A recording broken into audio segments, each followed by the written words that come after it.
Hey all, hope you're having a great new year. I'm here to talk to you today about recursion. Now don't close the video. This is not a C# lesson, I swear to God. We're talking about Recursion by Blake Crouch, a sci-fi novel that made a pretty big splash when it came out in 2019. I think it won a Goodreads award or something. I don't really pay too much attention to those, but I do see them because I use the website. So that's something, right? So I finally got around to reading it.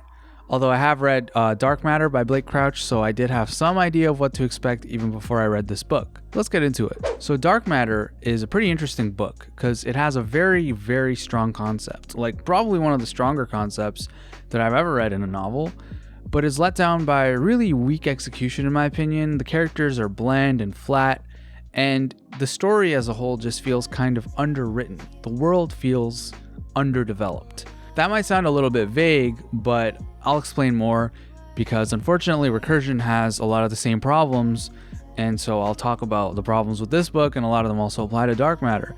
So Recursion follows a cop in New York City named Barry Sutton who has the opportunity to go back in time to his past memories and potentially relive his life and maybe correct some of his past mistakes. So like Dark Matter, this is a setup with a lot of potential because from a story perspective, it can go in a number of different directions. I mean, we're talking about time travel, so really you can do anything you want and make it work however you want, right?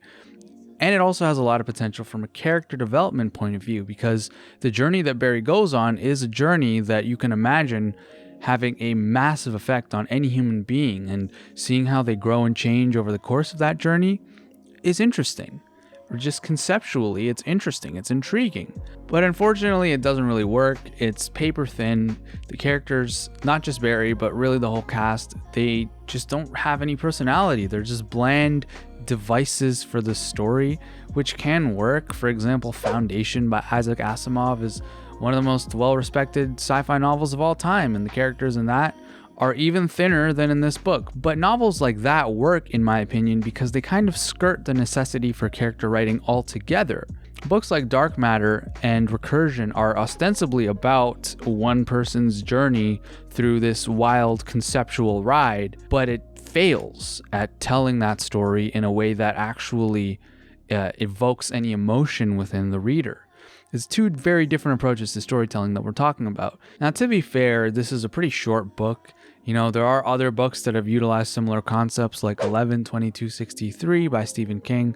I mean, it's not this kind of time travel, but it is a time travel story, and that thing is like more than twice as long as this book. You can't really expect as much character depth in a shorter novel, especially one that is trying to be more of a fast-paced thrill ride, which this one definitely is. But I do think that endearing character writing and efficient character writing is very doable in shorter novels, and this book just doesn't have those things. It's just very unspectacular, very milquetoast. Things happen to the characters, and you're watching things happen to the characters, but it doesn't get you involved emotionally. It just doesn't do it. And that's what I mean when I compare it to a novel like Foundation, for example, is, you know, this is actually trying to tell a human story, a very personal story.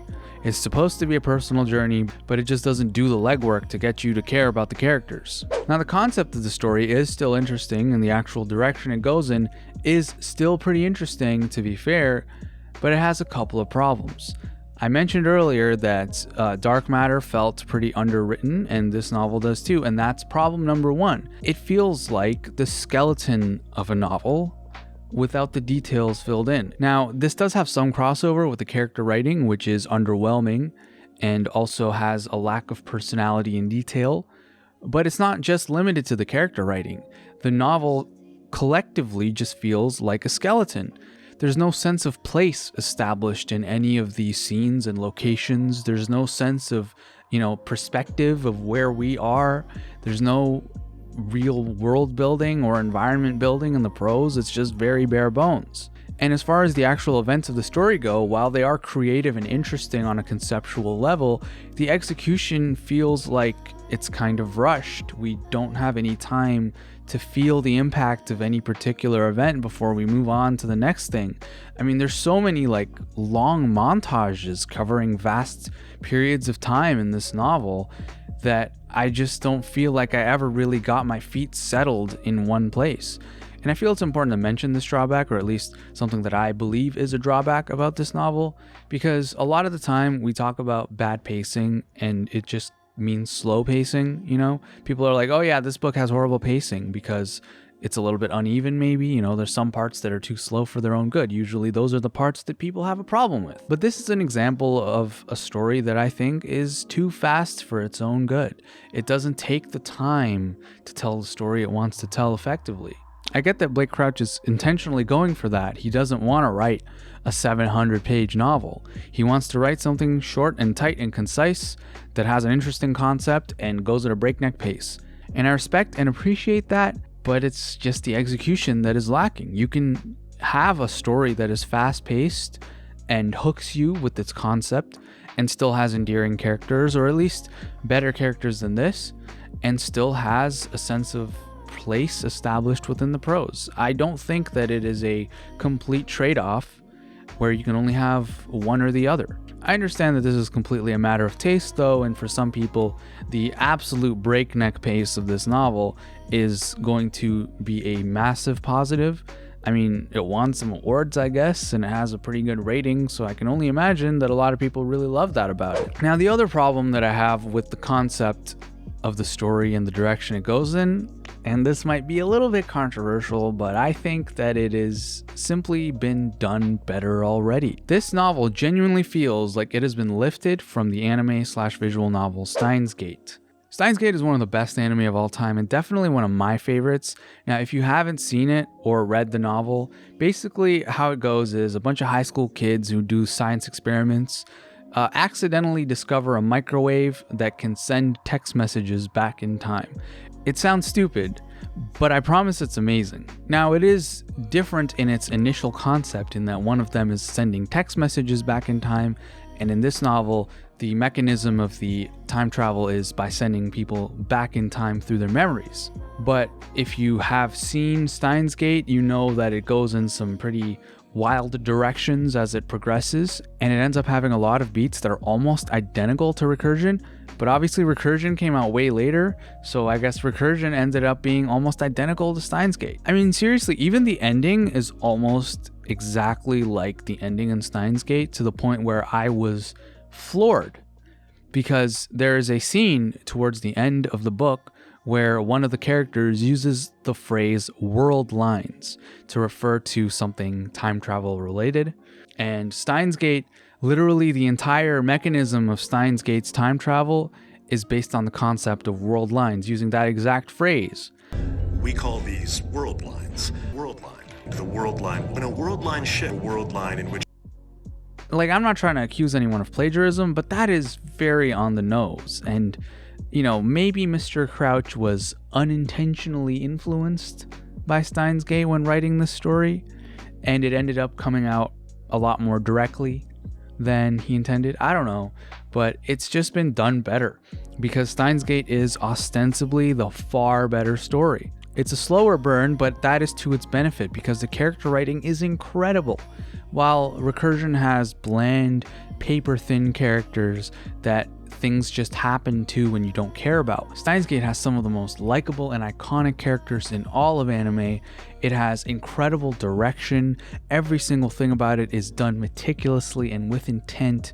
It builds its atmosphere incredibly well, and the plot twists, some of them are absolute gut punches, and they're all incredibly well earned. Ultimately, regardless of intent, Recursion just comes off as a shallower, more truncated version of a story that already exists and is not perfect, but incredibly well done within its genre. Now, I know this probably sounds very negative, and to be fair, I didn't like the book all that much, but I also didn't hate it. You know, it's still pretty fun.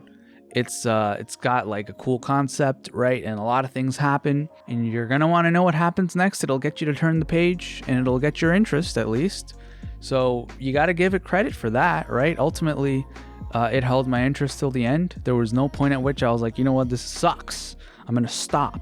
So credit for that much, but it's just paper thin, I guess. You know, it's fun, but paper thin, and it could have been a lot more than that. So it's a little bit disappointing, you know? And the end result is that I just wouldn't really recommend it to anyone. I mean, anyone who I think would like this concept a lot, I would just tell them to watch Steins Gate. And if they're, not super interested in the concept in the first place, like, what else does this book have to offer? It just doesn't really do anything, But anyways, that's just my opinion. If you love this book, don't take it personally. It's cool.